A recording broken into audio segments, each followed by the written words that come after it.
না, তুমি আমাকে সাহায্য করছো না। আমি বরং শিলটাকে তুলে ধরি। ম্যাক, তুমি নিশ্চিত ফিরে এসে একবার দেখবে না? আমি ভাই, তুমি যতবার খুশি বাটনটা টিপে দেখে নিতে পারো। পরের স্টেপ নিয়ে কনফিডেন্ট না থাকলে এভাবে টাকাগুলোকে পড়ে যেতে দিও না।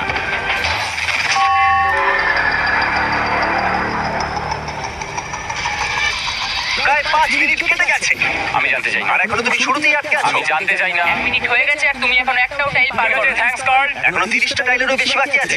ঠিক আছে, চলে যাওয়া যাক। ঠিক আছে, ম্যাক, তুমি কতটা কনফিডেন্ট না। যে পরের স্টেপে তোমার টাকাগুলো আমি ঢুকে যাবে? confident নই। ঠিক আছে, তাও তুমি এগিয়ে যাচ্ছ। মনে হচ্ছে একটু কনফিডেন্ট। Wow! আরে, ও তো